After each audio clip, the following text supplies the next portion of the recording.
한국적인 미감을 바탕으로 새로운 관점과 창작을 더한 작품들. 마치 일기를 쓰듯 일상과 여행 스케치를 수묵과 채색으로 담아내는 화가가 있습니다. 바람 따라 물길 따라 캠핑카를 타고 직접 보고 느끼며 오늘 하루를 기록하는 그 수수하고 담백한 미호법, 그 속에 담긴 자연스러운 멋과 편안함은 보는 이들에게 일상의 쉼표를 선사하죠. 현대 미술의 난해함과는 달리 동심 어린 미소마저 짓게 하는 그림들, 일상의 기억을 그리는 신하순 화가를 만나봅니다.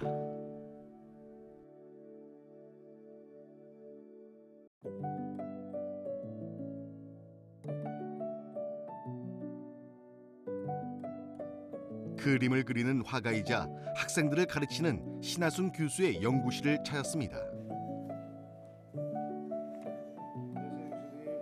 네, 안녕하세요. 모교의 후배들을 가르친다는 건 큰 행운이자 행복이라고 말하는 그. 학생들과 미술로 소통한 지 올해로 27년째. 현재는 논문 지도 교수로서 일주일에 3번 학생들을 만나고 있답니다. 네. 네. 앉으세요. 네. 박사과정 논문 심사를 앞둔 학생들.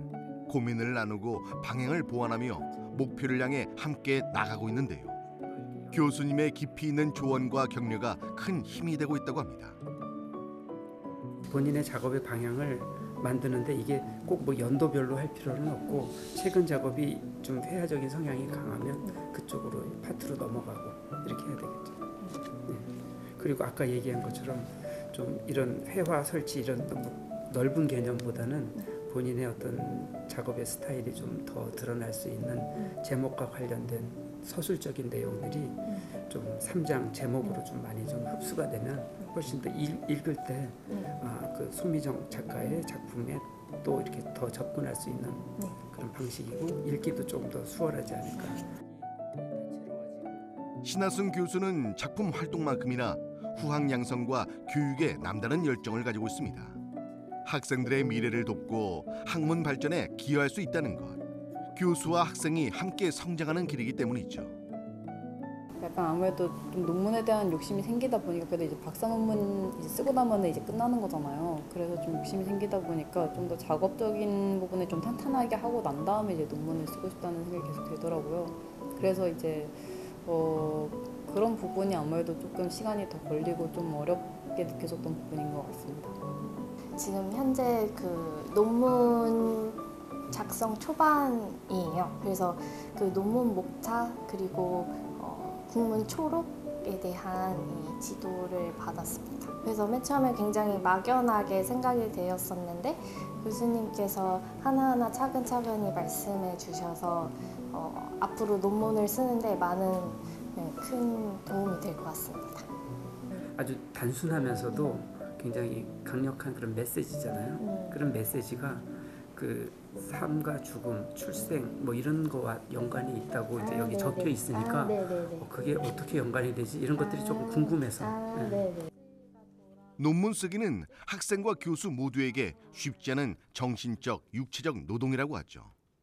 신하순 교수는 제자들의 연구가 미술계와 사회에 긍정적인 영향을 미치기를 바라며 자신의 경험과 지혜를 적극적으로 나누고 있는데요. 때로는 지도자로, 때로는 상담자로 두 역할을 오가며 목표를 향해 함께 달려가고 있습니다. 미술이 사실은 실기 위주라서 논문이 그렇게 필요가 없었는데 최근에 뭐 석사까지는 어느 정도 생각이 됐었는데 박사 학위가 생기고 나서 학생들이 좀 더 힘들어하는 것 같아요. 근데 필요한 이유는 왠지 모르게 이제 사회가 더 전문화되다 보니까 전문적인 그런 과정이 필요하다 이런 어떤 생각하에 박사과정이 신설이 되었고 지금 거의 한 뭐 20년 가까이 된 것 같습니다. 그동안에 이렇게 배출한 학생들 보니까 석사 학위만 있는 것보다는 박사 학위가 있음으로 해서 훨씬 더 작품의 질이나 어떤 태도나 이런 것들이 많이 좀 전문화되었다 이런 느낌이 들어서 필요하다고 생각합니다. 네. 화가 신하순의 작품들에는 소소한 일상이 녹아 있습니다. 바라보다 사람, 풍경, 사물. 눈으로 또 몸으로 마주친 모든 삶이 그 대상이죠. 이건 남이섬 풍경이에요. 간소하고 소박한 선, 그리고 극히 제한된 색조. 동양화하면 떠오르는 고정 이미지가 있지만 그의 작품은 어딘가 부족한 듯 또는 어린아이가 그린 듯 어수룩하게 느껴지기도 한데요. 쉽고 편안한 그림을 표현하기 위한 작가의 의도된 기법으로서 치열하게 노력한 결과라고 합니다. 교수님 이제 퇴근하시나요? 네, 이제 퇴근을 집으로 안 하고 작업실로 합니다. 네. 아, 지금 작업실 가시는 거예요? 네, 그러면? 네, 아, 예, 같이 가도 될까요? 네, 좋습니다. 네, 하시죠. 네. 지금부터는 교수가 아닌 화가의 시간을 따라가 보겠습니다. 경기도 남양주시, 그야말로 자연에 파묻힌 작업실인데요. 꿈과 열정과 예술혼이 피어나는 곳. 화가의 방에선 오늘도 먹물향이 퍼지고 능숙한 손에선 일상이 그림으로 기록됩니다. 그림을 놀이하듯 편하게 그리는 것. 거기에 풍경에 대한 인상적인 분위기만을 간추리는 것. 신하순 작가가 추구하는 자연스러운 미와 운치죠. 뭐 고등학교 시절을 거치면서 대학교까지 굉장히 이렇게 테크닉이나 이런 것들을 많이 이제 끌어올리다가 어느 순간 이제 뭐 바깥에서 풍경 드로잉도 하고 뭘 이렇게 소재를 찾다 보니까 어린이들이 이렇게 그린 그림들이 눈에 많이 들어왔어요, 사실.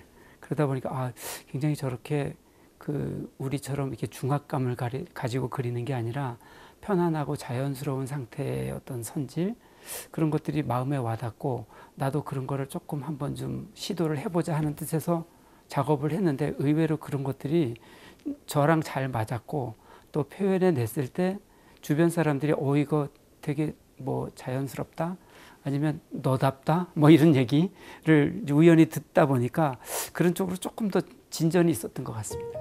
조금 간소하고 소박한 묘법. 이 의도된 표현함에는 화가로서의 오랜 구상과 삶에 대한 깊은 사유가 자리하고 있습니다. 오늘 하루를 그리기 위해 매 하루를 치열하게 지내는 화가의 생활. 25번의 개인전과 다수의 초대전까지 열심히 달려오며 사람들의 기억과 마음속에 서서히 스며들었죠. 고호가 있는 거기가 아를이죠, 아를. 유럽 여행 갔다가 아를의 그 노란 카페를 지나다니면서 거기에 가가지고 아를에서 고호가 이 장소에서 그림을 그렸구나 이런 생각이 들면서 저도 한번 그 자리에서 그림을 그려봤는데 그게 고호는 아래에서 위를 봤다면 저는 위에서 이렇게 내려다보는 방식으로 시각 방식을 조금 다르게 해서 한번 표현해 본 적은 있었습니다. 네.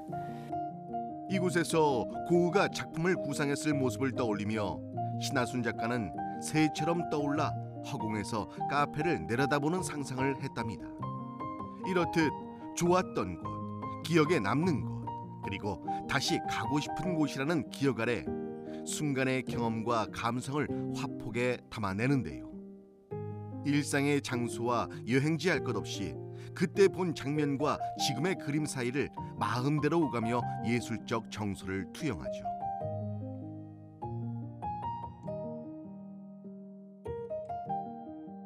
이것도 지난번 뭐 가덕도에 이제 가족이랑 이제 여행을 갔다가 그 친구도 만나고 마찬가지로 뭐 항상 만나면 하는 얘기가 그림 얘기, 또 음악 얘기, 사는 얘기 뭐 이런 얘기 하다가 저는 이제 바닷가 방파제나 이런 데 나와서 뭐 쉬면서 드로잉 했던 그런 작업입니다. 뭐 이때도 날씨가 워낙 좋아가지고 아마 5월 중순 정도 됐던 것 같습니다. 날씨가 좋아서 굉장히 화창한 바닷가 풍경을 이렇게 제 친구가 있는 펜션은 요 위쪽에 있어요. 그래서 여기서 걸어서도 뭐 한 10분 내외로 왔다 갔다 하는 그런 자리입니다. 네. 신하순 작가의 보물과 같은 작은 수첩 속엔 일상을 바라보며 그린 이미지와 형상들이 가득합니다. 매일매일 일기를 쓰듯 빼곡히 기록되어 있는 이야기들. 사라지고 멀어져가는 기억과 시간을 담아내기 위한 그만의 습관이자 노하우죠. 평범한 일상이 작가의 눈과 가슴을 거쳐 한 폭의 그림으로 우리에게 전달되는 겁니다. 요거를 이제 제가 처음 이게 습관처럼 지금까지 되어 있는데요. 그 전에는 이 정도 이게 좀 어떻게 마니아처럼 돼버린 것 같아요. 매너리즘에 빠진 것 같기도 하지만 그 제가 유학 갔을 때 이런 생각이 들더라고요. 아, 내가 나를 기록을 안 하면 아무도 나를 몰라줄 거야.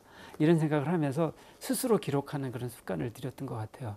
그래서 그때가 96년도에 처음 이제 유학을 가서 그때부터 이렇게 기록을 하기 시작했는데 지금까지 이렇게 있어서 제가 이제 그날은 내가 뭐 했지 하면 막 10년 전에 일기를 보면 아, 그때 내가 이런 일을 했구나 이러면서 그걸 기준으로 해서 앞뒤가 이렇게 맥락이 연결이 되더라고요. 그래서 아, 이거 치매 예방에 참 좋겠다 이런 생각도 들고 뭐 내가 나를 기록하는 거니까 누가 욕하진 않겠지 그런 생각으로 이제 하고 있죠. 네. 작년에 개최한 개인전 출품작 한강이라는 그림도 그의 수첩에서 탄생했습니다. 67점의 출품작을 앞두고 개최 2달 전 마지막으로 작업한 작품이라고 하는데요. 수첩에 스케치하고 메모해두었던 것을 바탕으로 작가의 상상을 더해 회학적 묘미를 완성해 나갔죠. 뭐 이거를 바로 현장에서 그린 건 아니고 이렇게 그날 일기처럼 작게 이렇게 작은 수첩에 그려놓고 기본 패턴을 그려놓고 여기에다가 이제 화실에 와서 좀 크게 이렇게 옮기는 과정에서 어떤 대화를 하는 뭐 어떤 사람들 그리고 어떤 그 강변북로를 달리는 차들 이런 것들은 추가적으로 조금 더 이렇게 구성을 해 놓았고요. 이런 것들이 이제 그림을 그리면서 뭔가 약간의 묘미인 것 같아요. 어떤 사진 작업으로 표현해 낼 수 없는 그 작가가 요 화면 안에서 구상할 수 있는 재미있는 그런 요소들을 작가 나름대로 이렇게 막 구상하면서 이렇게 재미를 느끼면서 작업을 했던 그런 작업이라서 특히 어떤 나뭇가지가 막 이렇게 바람에 흔들리는 그런 모습들 그리고 이런 다리의 어떤 조형적인 심플한 모습들 이런 것들이 되게 대조적이면서도 한 화면에서 좀 어울리지 않을까 하는 생각에서 그려보았는데요. 뭐 저는 어쨌든 이게 대표작이라 생각을 하고 포스터에 넣어서 이렇게 전시를 마쳤던 것입니다. 네. 그림의 맛은 있는 그대로의 실물이나 경치를 찍어 보존하는 사진과는 다르죠. 눈에 비치는 대상에 선과 색채를 더해 그리는 이의 의도대로 표현해냅니다. 그래서 보는 이마다 해석도 감상도 다르죠. 하지만 공통점도 있습니다. 그날의 순간을 추억할 수 있다는 건데요. 이것은 이제 작년 1월 30일경 그 학사협의회를 제주도에 갔었는데 제주도에 이렇게 돌탑들이 많이 있어요. 그래서 이렇게 스케치를 했던 거를 바탕으로 해서 요런 어떤 스케치를 기반으로 해서 집에 와서 이제 화실에 와서 크게 이렇게 옮기는 과정인데요. 그 약간 미완성이 되어 있어서 작년 개인전에 내지 못하고 지금 좀 더 보완을 하고 있는 이런 과정입니다. 네네. 그의 화폭에는 어김없이 지난 시간 속 화가 신하순의 오늘이 담겨있기 때문입니다. 마치 일기장을 꺼내 지난 날을 돌아보듯 수첩 속 스케치를 보며 기억을 다듬어가는 과정. 현재에서는 자신의 인상과 감각을 흐릿하게 스케치해둔 것일 뿐 작업실로 돌아와서야 그때의 장소와 분위기, 사색과 의미를 또렷하게 새기는 거죠. 매일의 순간이 바로 공간의 기록이 되는 그림. 하지만 이런 그에게도 그림을 포기하려던 순간이 있었다는데요. 저희가 학교는 되게 부자인데 학생은 좀 가난했습니다. 그래가지고 조금 이제 고2 때인가요? 1학년 때는 뭐 어떻게든 이제 입학금을 내고 등록금을 냈는데 그게 계속 밀리면서 2학년 때는 등록금을 전혀 내지 못했어요. 전혀 등록금을 못 내니까 이렇게 등록금 안 낸 사람들 이렇게 불러가지고 서무과장인가 어떤 선생님이 막 이제 뭐 야단 우리는 야단으로 듣죠. 선생님들은 이제 그냥 좋은 말 할 때 얘기해라 그러는데 저희는 그게 되게 기분이 안 좋았었나 봐요. 저는 그래가지고 집에 와서 어머니한테 저 학교 그만둬야 될 것 같다. 그래가지고 부모님 도장이 필요하니까 그래서 어머니 도장 갖고 와서 도장을 담임 선생님 있는 데서 도장을 찍었어요. 예술고등학교에 진학했던 그는 비싼 학비에 휘청일 수밖에 없었습니다. 실습비는커녕 학교 등록금도 내기 어려웠던 가정 형편. 끝내 그는 고등학교 3학년 비용이 많이 드는 미술을 그만두고 국문학으로의 전향을 결심하기에 이르는데요. 근데 이제 2학년 담임 선생님한테 연락이 와가지고 학생들 통해서 학생이 친구가 너 선생님이 꼭 한번 오래. 그래서 왜 나 이제 자퇴해서 그 학교 학생도 아닌데 왜 가? 막 그랬더니 아니 할 말이 있대 담임 선생님이 막 그래가지고 갔어요. 갔더니 너가 정말 등록금 때문에 학교를 못 오는 거냐? 그래서 네 등록금이 없어서 학교 못 간다고. 그럼 등록금이 있으면 학교 다닐 거냐? 그러냐? 등록금이 있으면 다니죠. 그랬어요. 왜 집에 등록금이 없으니까. 그랬더니 그 선생님이 그럼 등록금을 2학년 때 거는 없던 걸로 하고 3학년 1년 동안 등록금을 대주는 분을 찾아놨다 그러시더라고요. 그래서 감사드리죠. 그러고 나서 이제 한 3학년 때 그래서 결석을 한 4, 5일 했던 것 같아요. 그래 옛날에 내신이 있으니까 결석하면 별로 안 좋거든요. 그래서 이제 그거를 3학년 때 담임 선생님한테 갔더니 한 대 맞았죠. 너 이제 3학년 시작부터 이렇게 결석하면 되냐고. 그래서 그때부터 정신이 번쩍 나더라고요. 이게 학교 다닌다고 다가 아니라 그 선생님이 이게 사랑에 맺어 어떻게 보면 그거 맞고 나서부터 좀 열심히 했던 것 같아요. 돈 때문에 꿈을 포기해서는 안 된다며 그를 이끌었던 두 스승. 덕분에 그렇게 바라던 꿈의 학교에 당당히 입학할 수 있었습니다. 대학과 대학원, 독일 유학까지 어렵게 미술을 이어왔던 그 이후 모교 교수에 임명되면서 자신과 같은 길을 걷는 제자이자 후배들을 이끌고 있죠. 제가 이제 교직에 있게 된 건 참 행운인 것 같고요. 그 교직이 아니었다면 그냥 작가로서 이렇게 쭉 이제 지내왔을 텐데 작가로서의 길도 의미가 있고 참 좋다고 생각이 들고요. 만약에 이제 제가 가르치는 학생들도 그 작가의 길이 있다면 또 교직의 길이 있다면 이거를 좀 선택을 해야 되지 않을까.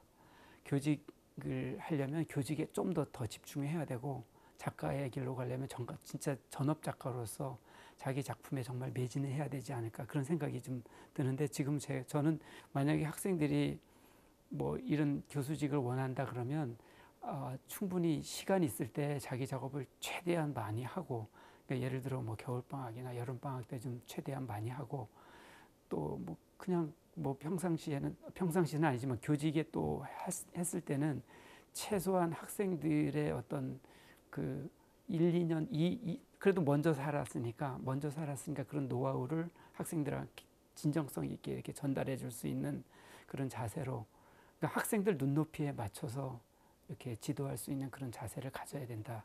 그런 걸 좀 얘기해 주고 싶어요. 네. 하루의 순간을 그림으로 옮기는 일은 이제 그에게 자연스러운 일입니다. 그의 작품은 수없이 벌어지는 일과 중 무엇을 기록할지 선택한 것들이죠. 그래서인지 벌어지지 않은 일을 단순히 상상에 맡기기보단 새로운 일상을 담기 위해 훌쩍 떠나는 게 습관이 되었습니다. 교수님 여기는 어쩐 일로? 네, 제가 평소에 여기 한번 들려서 한번 스케치를 좀 해볼까 그런 생각이 들어서 뭐 지나가는 길에 잠깐 들렸습니다. 네. 창작의 영감을 얻기 위해 이곳저곳 유랑하는 그 여정을 함께 누비는 절친이 바로 캠핑카라는데요. 미술 도구는 당연하고 먹고 자는 공간과 생활용품까지 없는 것 빼곤 다 있습니다. 뭐 여기 이제 앉을 수 하루 1박 할 수 있는 저런 공간도 있고요.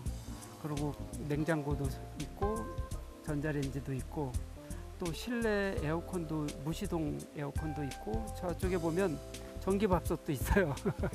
그러니까 그 스케치하러 다니는 사람한테는 굉장히 안성맞춤인 것 같습니다. 오래된 교각, 구불한 오솔길, 시냇물과 울창한 나무. 캠핑카를 타고 외딴 곳으로 떠나고 나서야 비로소 눈에 담기는 것들이 모두 그에겐 작품입니다.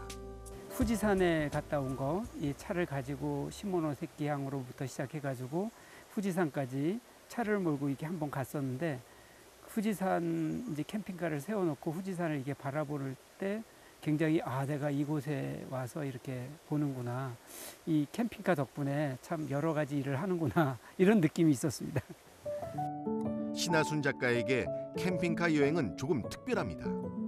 단순한 여행지의 감상뿐만 아니라 내 생각과 그날의 감정, 정서에 따라 달리 보이는 형상들을 담백하게 담아냈죠. 특히 가족과 함께한 순간이 많은데요. 서양 화가인 아내 홍은정 씨, 그리고 두 자녀와 유럽의 미술 현장을 직접 돌아본 독특한 가족 미술 여행기를 발간하게 됐는데요. 화가 가족답게 여행지의 사진 대신 모든 순간이 고스란히 그림으로 기록되어 있습니다. 명소와 절경만을 고집하지 않는다는 신하순 작가. 오늘은 특별한 여행지는 아니지만 평소 눈여겨보던 장소입니다. 이렇듯 발길 닿는 대로 휘적휘적 돌아다니다 눈에 보이는 대로 느슨하게 옮겨내는 것. 그래서 제가 봄 이제 벚꽃을 많이 그리는데, 이 작품도 그 간단하게 이렇게 모티브를 잡아서 나중에 이제 뭐 겨울이나 봄에 한번 이렇게 대작으로 이렇게 한번 해볼 수 있는 그런 어떤 여지를 만들었다고 생각이 듭니다. 네. 그가 작품을 대하는 자세죠. 화가 신하순의 눈으로 바라본 세상은 내면의 사색과 자유로운 붓질을 거쳐 다시 우리에게 오늘의 감성을 전하게 될 겁니다. 그의 작품이 여운을 선사하는 이유는 아마도 화폭 가득 화가의 기억이 아름아름 묻어나기 때문일 테죠. 한 4, 5년 있으면 퇴임이 되는데, 이제 퇴임 후에 작가로서의 길에 대해서 좀 더 좀 집중해 보고 싶고요. 정말 제가 나는 어떠한 작가가 되고 싶은지도 아직도 지금 막 계속 그 몽글몽글한 것 같아요, 생각들이. 나는 이런 작가, 이런 사람이 되고 싶지는 않고 아직은 계속 발전하는 작가가 되고 싶어요. 오늘 그림이 다르고 내일 그림이 또 달라질 수 있는, 그리고 또 너무 한 곳에 치우치지 않고 뭐 나는 산수 작가야, 나는 인물 작가야, 이런 것이 아니라 그냥 두루두루 잘 할 수 있는 그런 작가가 좀 되고 싶고요. 그러기 위해서는 이제 또 남은 한 4, 5년 또 열심히 작업을 해야 되고, 또 제자들 작품도 같이 이렇게 보면서 이제 성장을 해야 되겠죠. 모든 이가 사랑하는 화가는 없습니다. 그렇다고 전혀 사랑받지 못하는 화가도 존재하지 않죠. 중요한 건 보는 이들이 화가의 메시지와 감성에 얼마나 공감하는가, 그 차이일 뿐일 겁니다. 자유롭고 여유롭지만 동시에 탈전통적인, 그야말로 북 가는 대로 그린 오로지 신하순 작가 고유의 동양화. 그가 선보일 정겹고 친근한 또 다른 일상의 기록을 기다려보겠습니다.